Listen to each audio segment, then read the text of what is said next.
लोकसभा चुनाव के नतीजे आने के बाद नीतीश कुमार का जो चेहरा है वो आगे किया गया है कि ये प्रधानमंत्री हो सकते हैं। बहुत लोगों का ऐसा मानना था कि नीतीश कुमार से बेहतर पीएम कौन हो सकता है। इसी के साथ जो जेडीयू के एमएलसी है हमारे साथ, वो उनका भी मानना था कि नीतीश कुमार से बेहतर पीएम कौन हो सकता है। इन्हीं सब मुद्दों पर बातचीत करेंगे। जेडीयू के एमएलसी है खालिद अनवर जी। सर, आपने बोला नीतीश कुमार से बेहतर पीएम कौन हो सकता है? नहीं, देखिए, इसमें कोई शक नहीं है कि नीतीश कुमार जिस तरह के लीडर हैं, जिस तरह वो इंस्टीट्यूशन का इज़्ज़त करते हैं और डेमोक्रेसी हो, हाई वैल्यू डेमोक्रेसी जो उन्होंने बिहार में बरता है और लोगों को जोड़ करके चलना, सभी वर्गों के लिए काम करना और जो लॉ एंड ऑर्डर की सिचुएशन होती है उसको मेंटेन करना, तो ये सब चीज़ें ऐसी है जिसने नीतीश कुमार को एक बहुत कद्दावर लीडर बना दिया है। और बहुत सारे इंटरनेशनल जो ऑर्गेनाइजेशंस हैं जो काम करती है सोशो इकोनॉमिक इश्यूज़ पे, तो उसमें से कई इंटरनेशनल ऑर्गेनाइजेशन ने उनको रिकग्नाइज़ किया, चाहे यूनिसेफ हो, चाहे कोई बड़ा इदारा हो, यूएनओ हो। यूएनओ ने उनको बुला करके कहा कि क्लाइमेट पे आप भाषण दीजिए पूरी दुनिया में। तो ये कोई मामूली चीज़ नहीं है और एक मुख्यमंत्री के लिए एक बहुत बड़ी चीज़ है कि आपको इंटरनेशनल एजेंसियां रिकग्नाइज़ करें और आपकी चीज़ों को, यहाँ तक कि जर्मनी से जो सबसे बड़ा दुनिया का अखबार निकलता है और एक और अखबार जो द गार्जियन है, उसने इनको सोशल रिफॉर्मर कहा कि ये पॉलिटिशियन नहीं, सोशल रिफॉर्मर। तो ये सब चीज़ें ऐसी हैं जो नीतीश कुमार को बहुत कद्दावर नेता बनाती हैं और इसमें कोई शक नहीं है कि वो प्रधानमंत्री के लिए बहुत ही कैपेबल, बहुत ही योग्य व्यक्ति है। लेकिन हम लोग एनडीए में हैं और एनडीए अलायंस में हम लोग इलेक्शन लड़े हैं और हमारे फेस श्री नरेंद्र मोदी जी थे। तो कैपेबिलिटी अलग चीज़ होती है और पॉलिटिकल कमिटमेंट अलग होता है। तो कैपेबिलिटी नीतीश कुमार की है, इसमें कोई शक नहीं है, और यानी नीतीश कुमार जी की भी है, और कमिटमेंट ये है कि नरेंद्र मोदी जी बने और हम लोग अपने कमिटमेंट पे हैं। लेकिन लोकसभा चुनाव में नीतीश कुमार की पार्टी जो जेडीयू थी, कम सीटों पे आप लोग चुनाव लड़े थे, फिर भी बीजेपी के बराबर सीट आती है आपको। तो ऐसा में अगर एनडीए में मोदी के अलावा तो नीतीश भी तो चेहरे हो सकते हैं पीएम का। देखिए, हमने ये नहीं सोचा कि ये सीट बीजेपी की है, ये सीट हमारी।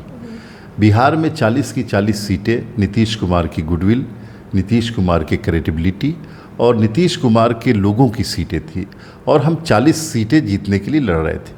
यहाँ जो हमारी 30 सीटें आई हैं वो 30 सीटें हमारी हैं और नीतीश कुमार की हैं, नीतीश कुमार की वजह से जीती गई।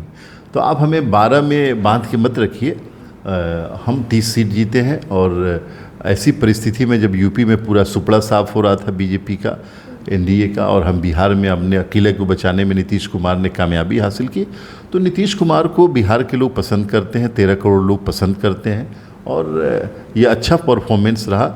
लेकिन हम लोगों का कमिटमेंट भी है कि भाई हम एनडीए के अलायंस है, तो इस वक्त मेरे ख्याल से इब्बट करना लोगों को भी अच्छा नहीं लगेगा और ख़ुद हमारे नेता नीतीश कुमार इसको पसंद नहीं करेंगे। कमिटमेंट नहीं होती सर, तो नीतीश कुमार पीएम के दावेदार थे?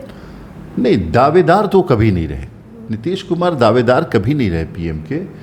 कैपेबिलिटी पे बात होती है और हमारे जैसे बिहारी, जो बिहारी ये चाहता है, हर बिहारी चाहता है कि हमारा बिहार का कोई प्रधानमंत्री बने ताकि बिहार आगे जाए, तो हम लोग ये चाहते हैं कि वो बने और आज भी 13 करोड़ बिहारी चाहते हैं कि वो बने, इसमें क्या शक है। लेकिन कमिटमेंट ये है कि नरेंद्र मोदी जी बनेंगे और वो बन रहे हैं, पूरी ताकत से हम लोग साथ हैं। चर्चाएं चल रही है कि इंडिया गठबंधन से ऑफर मिला, अगर उसमें जाते हैं तो नीतीश कुमार पीएम बन सकते हैं। यही लोगों को समझ नहीं है कि नीतीश कुमार अपने लिए कभी कोई फैसला नहीं करते, वो बिहार के लिए करते हैं। अगर कोई ये समझता है कि उनको कोई पोस्ट का ऑफ़र दे देंगे, नीतीश कुमार आ जाएंगे, तो ये गलत फहमी में जी रहे हैं। वो राष्ट्रीय जनता दल का परिवार नहीं है, वो दूसरी पार्टियों के परिवार की तरह नहीं है कि जो अपने लिए हो जाए बाकी जनता बाहर में जाए। नीतीश कुमार को अगर कोई ये ऑफ़र देता कि आइए हम बिहार को जो है ना ये दे देंगे, बिहार के लोगों के लिए ये कर देंगे, तो एक बात समझ में आती। अब नीतीश कुमार को दे, नीतीश कुमार किसी चीज़ की लालच है क्या उनको? वो संत आदमी हैं, उन्होंने अपनी ज़िंदगी गुजार दी, 40 साल पॉलिटिकल लाइफ 300 के कुर्ता पजामा में। वो क्या, उनको क्या आप लालच दे सकते हैं जिनके ठोकरों में ज़माना है? तो लालच पे नहीं जाएंगे ना बिहार हित के लिए फैसला ले सकते हैं पीएम बनने का, अगर उन्हें ऑफर मिले। नहीं, आज भी जो वो फैसले ले रहे हैं बिहार के 13 करोड़ लोगों के लिए ले रहे हैं, और जो सरकार बन रही है वो बिहार के लिए काम करेगी और बिहार की ये पारी है और नीतीश कुमार बिहार के लिए बहुत कुछ लेकर के आ रहे हैं। कल तेजस्वी के साथ फ्लाइट में नजर आए, दोनों पहले पीछे थे तेजस्वी, फिर साथ में बैठे। ऐसे मायने लगाए जा रहे हैं कि जो नीतीश कुमार है कुछ अलग फैसला लेंगे। नहीं, फ्लाइट में 230 लोग होते हैं, किसी फ्लाइट में 190 भी होते हैं। तो ऐसा नहीं है कि कमर्शियल फ्लाइट में कोई टिकट लेके बैठ जाए।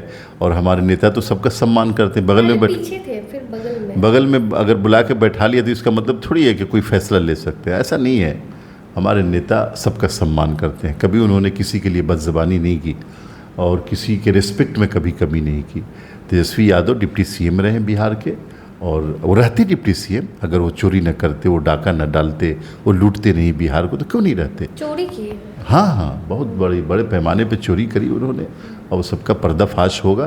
तो थे बैठे, और नीतीश कुमार जी ने बैठाया, लेकिन उनका जो कैरेक्टर है और उनके जो काम करने का जो तरीक़ा है, जिस वजह से बिहार को नुकसान, वो तो अपनी जगह पे है, और हम लोग कभी उनके साथ नहीं जा सकते। इंडिया अलायंस इतने अच्छा प्रदर्शन की सर, लेकिन इसके सूत्रधार तो नीतीश कुमार ही थे। नहीं, इंडिया अलायंस को बनाया नीतीश कुमार ने, बिहार में बुलाया, सब कुछ किया, लेकिन ऐसी परिस्थिति पैदा हो गई कुछ पार्टियों की तरफ से कि हम लोग को इंडिया अलायंस छोड़ना पड़ा। तो सूत्रधार तो थे हमारे नेता, और सारा बनाया भी उन्होंने, लेकिन हमारे नेता ने फिर एनडीए में आकर के एनडीए की सरकार बनवा दी। तो अभी एनडीए में ही रहेंगे मजबूती के साथ, और हमेशा रहेंगे एनडीए। चर्चा चल रही है सर वो कि इंडिया गठबंधन में जा सकते हैं। नहीं, चर्चा होने दीजिए, चर्चा पे कौन रोक रख सकता। बिना खर्चा के चर्चा चल रहा है तो इसमें क्या है।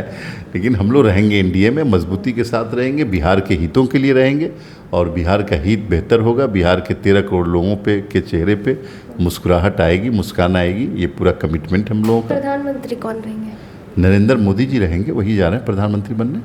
चलिए हमारे साथ जेडीयू के एमएलसी खालिद अनवर जी थे। साफ तौर पे इन्होंने कहा कि नीतीश कुमार पीएम नहीं बल्कि नरेंद्र मोदी पीएम बनेंगे, और हम लोग मजबूती के साथ एनडीए के साथ खड़े हैं। बाकी आपको हमारी बातचीत कैसी लगी कमेंट करके जरूर बताएं। धन्यवाद।